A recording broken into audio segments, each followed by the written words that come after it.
It's another day at Riverside Park, and welcome back, you guys, to a brand new video. Today is actually a much more better day to do a video because last time I was out here that I attempted to make a video where I made a spell jar. It was so windy that in the video, whenever the wind was really high, I couldn't even edit that out, and so it drowned out my voice. And without a microphone, I can't do much about that. So today I am actually going to make a new video that features a new spell jar, and this spell jar is going to be a protection spell jar. But before I get into that, I do want to journal. Now, journaling for me is something that is beneficial and helpful. I write these journals and I publish them through Note, and it's just really helpful as a witch to keep journals, to keep grimoires, especially ones where you are just constantly out and about and learning more about nature and your practice. So before I continue with the actual spell and the video, I'm going to journal. After some journaling, I wanted to actually get much more further into this video. Now, this isn't the only thing that I plan on doing with this video today. I do plan on going around and checking some rocks, checking some plants even, before calling it a day. But let's get into this video and the spell, and it's a protection jar spell that I feel is much needed.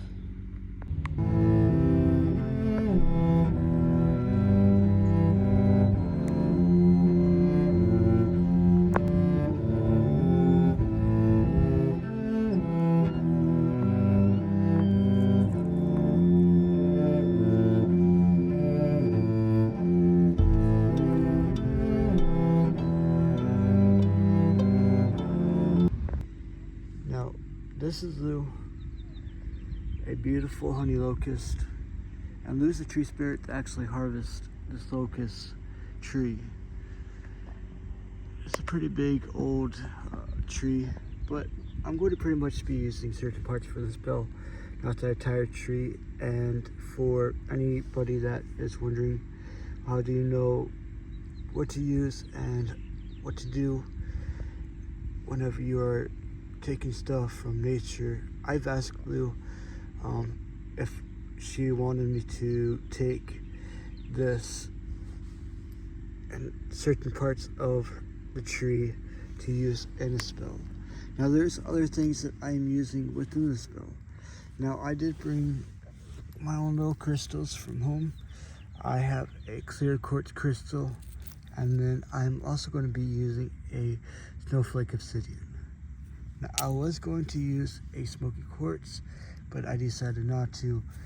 And the jar, plus over here, I have sage incense and a black candle for protection. That's all I'm pretty much using, other than a dandelion and the honey locust. Now, the main purpose of this video is to show you guys that you are able to do spells everywhere. You are pretty much that. You can do spells from any plant, from any tree, river, from any rock, as long as you set your attention to the spell. Now, a protection spell jar is pretty simple. Now, the very first thing that we are going to do is we are going to cleanse this space and this jar so that it's purified, cleansed from any unwanted negative energies, and so on and so forth.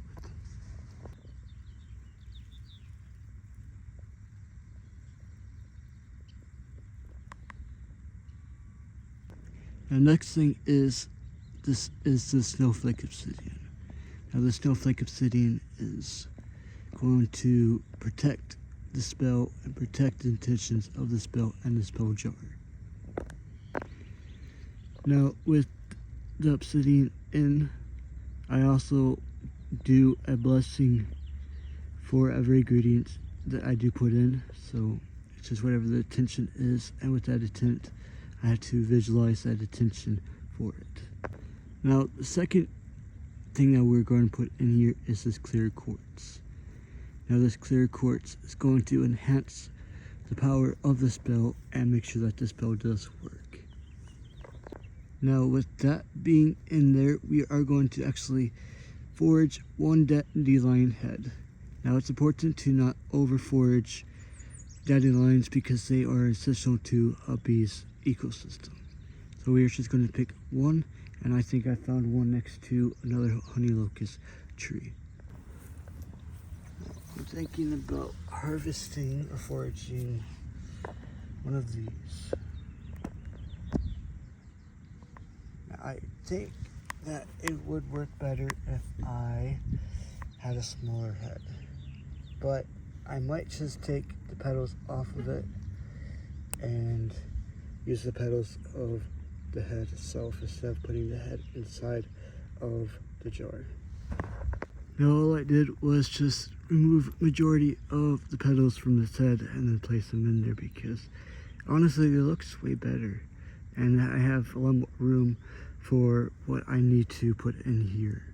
So the next thing that we are going to do and use is the budding parts of the honey locust, and that's going to be used to promote the protection and radiate it. For me, this honey locust in this case carries a lot of protection and protective energy, so that is what I am using it instead of doing something that actually symbolizes protection. Now I'm just looking to see which one fits, the jar itself, and I'm honestly thinking that this one here does. Now I'm going to just pry it off like that and then bless it and place it into the jar.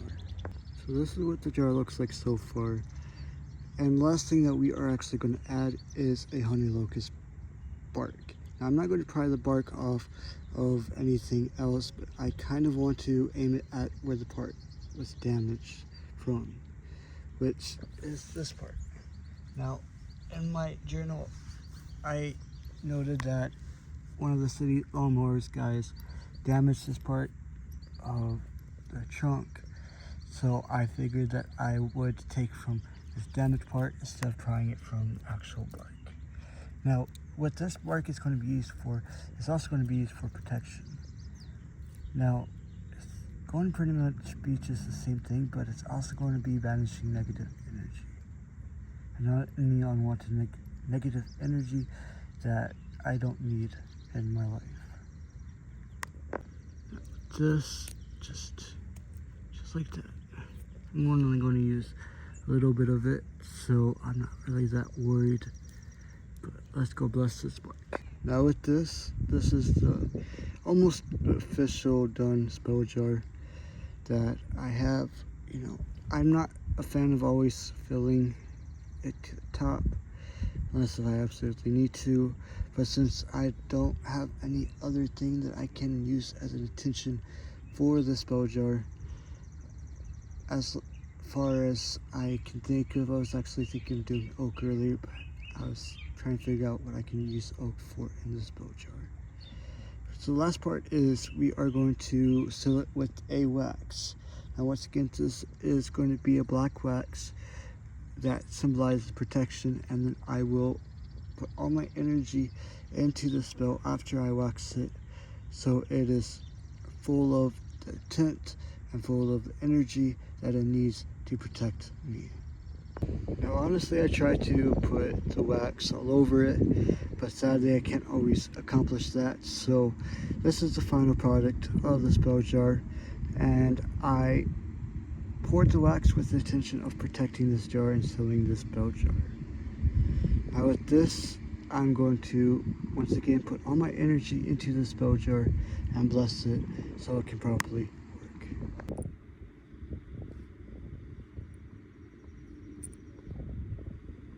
Now in my last video, whenever it was really windy out, we actually went over here and looked at this curly dock. Now, for anybody that doesn't know what curly dock is pretty much a big, huge plant that starts really, really small and has these type of curly leaves. Now, each leaf is uniquely shaped and designed, but they all roughly can be identified if you know what you're looking for with a curly leaf. And that's pretty much the size of the leaf, which they are huge. They're kind of like an elephant leaf, and the edges and the tips wherever it curls.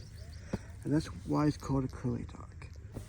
Now, curly dock can be used as various and many things, but for right now, I'm just going to let you know what that is, because I don't remember what they're used for. But they can be used for a lot of things, and especially a lot of spells and stuff like that. Now, these over here, these are called wild lettuces. Now, this one's a prickly wild lettuce. Now, if I remembered that wild lettuce did exist over here, I probably would have gotten one for protection, because these can be great for protection spells too. They are prickly, just like rose thorns, which were also used for protection, and they just have a lot of medicinal benefits and magical benefits as well. Now, this looks like it is a bigger curly dock, and you can tell by the stalk, which is kind of similar to a sunflower, and the flowering parts of this as well. Now, there's a whole bunch of curly dock, it looks like, so at some point I will harvest this whenever I make a foraging video too. Now, the place that I plan on going to currently, because I actually do have time, I don't have to go to shower or whatever till like 8, but it's going down to these trails. Now, I love going down here. Yes, I go down here quite a bit, but it's worth it totally. But you can read about these trails in my journals that you can subscribe to, following the link below. But I go down here a lot because there's a lot of fungi, mushroom. I love that type of stuff. I don't know why, but I just do. And I think that before we go to the gas station across, almost straight across from this trail, I want to actually try to find some mushroom, maybe even some common morel, because we have common morel down at the trails, but you got to go off trails to actually find this morel. Now, there's other fungi and other mushrooms that do exist down in these trails, like the funeral bell mushroom, which is highly toxic to humans. It's pretty much in the name. If you digest a funeral bell mushroom and you find it down here, you will more likely die from this mushroom. Now, there's other mushrooms like the artist bracket and the turkey tail that is really, really common down here, and it's common throughout Yankton. And they're really, really similar, so if I find one, I will always show you the difference between the artist bracket and the turkey tail, because there is a difference that you can tell between the two, and it's really, really simple, as one grows up and one grows down. I don't know who lives here, obviously they're not currently here, but this is insane. Like, I get it that person's homeless, everything, but this is just ridiculous. Now, this is some of the trail. It's actually a very, very small part of it.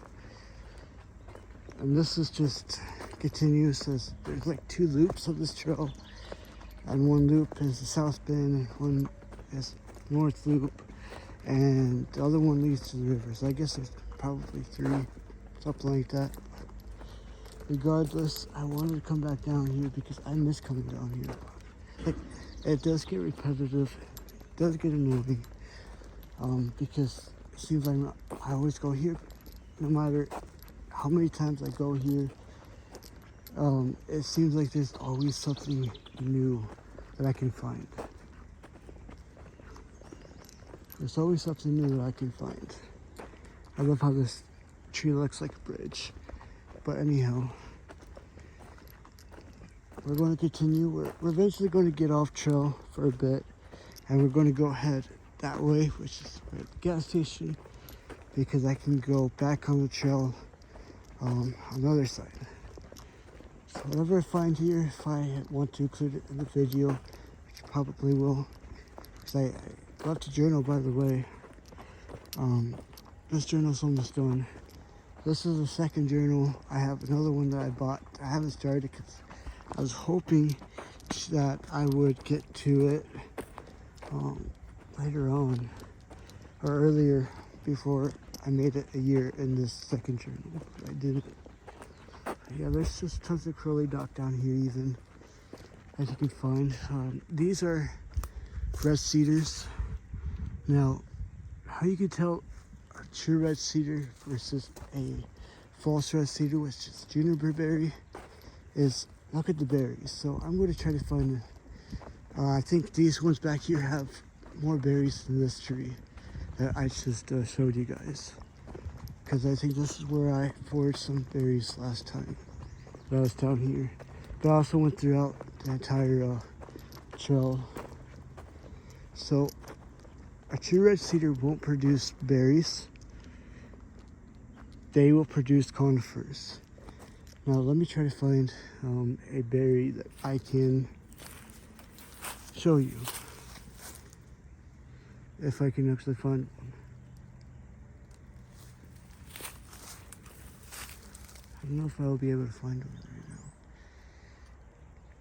now. Oh, that's a stink bug. Right there. That's a stink bug. Or a form of one. I don't know if it's actually a true one, but you can find a lot of them here. You can take a lot back to your place without noticing. But I'm not finding any current berries on this tree. So once we go off trail, I'd probably be able to find some. Hopefully. But a lot of these trees that are lining this trail, they're more likely common hackberry. Even buckthorn is one of the most common trees that I've identified all along this. And going back to wild lettuce, so other than prickly wild lettuce, there's wild lettuce that can exist similar to this. This is actually part of a dandelion that is growing, but non-prickly wild lettuce will look similar to this. So I'm not going to try to pronounce the name, but I will include it in this video. But this is a flowering plant, it looks like, that produces really, really tiny flowers, white flowers more than likely, and so it'd be interesting to see if they actually do, if it's actually this plant, because sometimes I don't know, sometimes I do, it just depends. Now, since I'm back from the gas station, I wanted to just journal about some plants, record some plants, and finish up this video. So I came across what looks like a starflower, and I can't exactly get a true positive identification if it is a starflower or if it isn't. So my best guess is that it is. So I'm going to journal about it and maybe talk to you guys about it really fast before I go full into journaling. So I'm going to do that really fast. Now, the type of starflower that I think this is called a trinchlus. If I said that right, it's Trientalius.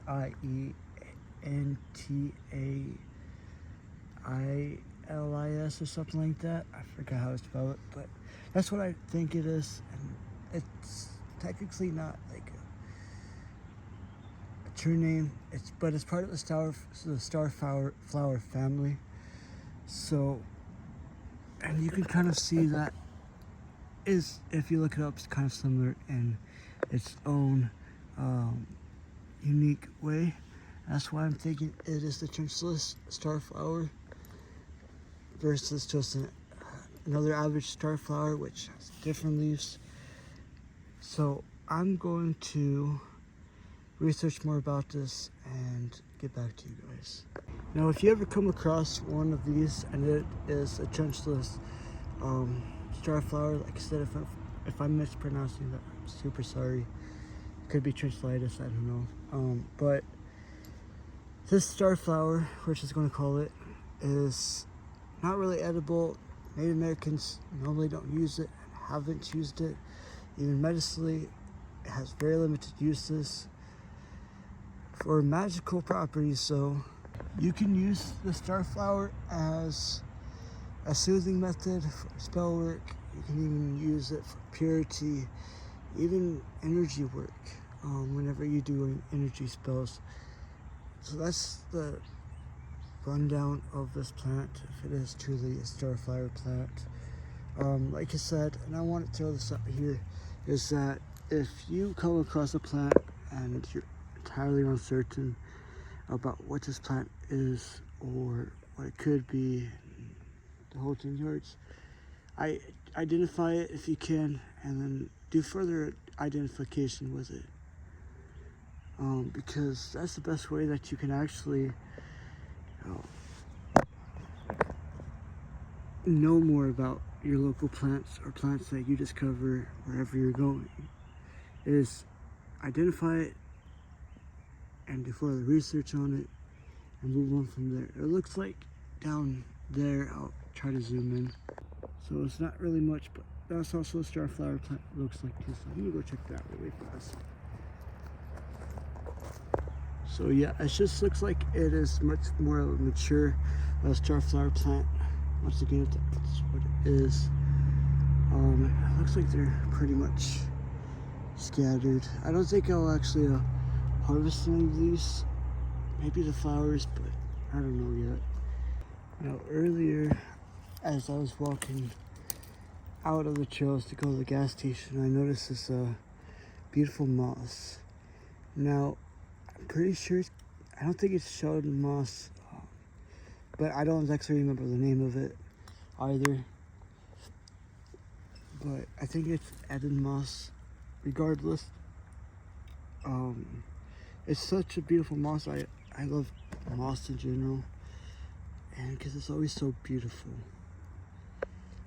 Now I wish that my phone could have the opportunity and the ability to get like really close up, but I don't have anything like that right now, so this is probably like the best thing that I have for a view. But look at the different colors of it. Stems of it are like red, maroon or something, while the tips are pretty much green. And it's always okay to touch moss, you know, as long as you're not destroying it. And with this moss, it appears like it's springy. Now I'll try to find some different moss, or moss of this that's a little bit younger, and show you guys hopefully the difference of this moss, which I think I'm noticing some over here. Now this moss is also a nice little moss. I don't know if it's necessarily exactly the same as one that we had touched, but it's a really nice looking moss. I think this is much more the decorative type, which by the way, all moss is decorative because the moss anchors anywhere and everywhere that it wants. So it can even anchor in your walls, and it can still be decorative. But this one, you can, it feels like you can actually get that stored. But like I said, it could be the same one. Some indications does show that this moss is the same moss as the one that we just interacted with. It feels dry and coarse to the touch. You know, like I said, moss is amazing to feel, even if it's just really dry moss. I always actually enjoy going through this part of the trail, which leads up, because there's a whole bunch of really small, beautiful plants. Now this isn't ground ivy, I don't think. It's garlic mustard. Up this part of the trail, there's actually a lot of garlic mustard that does exist up here. But there's also like really tiny plants that do as well. So I always enjoy like going up this hill. Now I'm pretty much back to where I had exited, and I think that I might turn back around or exit from here. I know that my phone is almost to 20%, so meaning that I probably should go back and charge it. Might get some ice cream really fast because it's super hot outside. But yeah, it's just really beautiful in these parts of the areas. You know, look at all that garlic mustard. I can't wait until I forage it. Now, I'm pretty sure this garlic mustard, I shouldn't be so definite. It could be ground ivy, but it is probably ground or garlic mustard. So there's some more starflower plants, but unless if I see something really cool, you know, I'll let you guys know how much more garlic mustard or ground ivy. But in case if I don't return today, I don't want to continue ending these videos without proper ending. So if you guys enjoyed this video, just like and subscribe and share. You know, the more subscribers that I have, the more things that I can share and show you guys.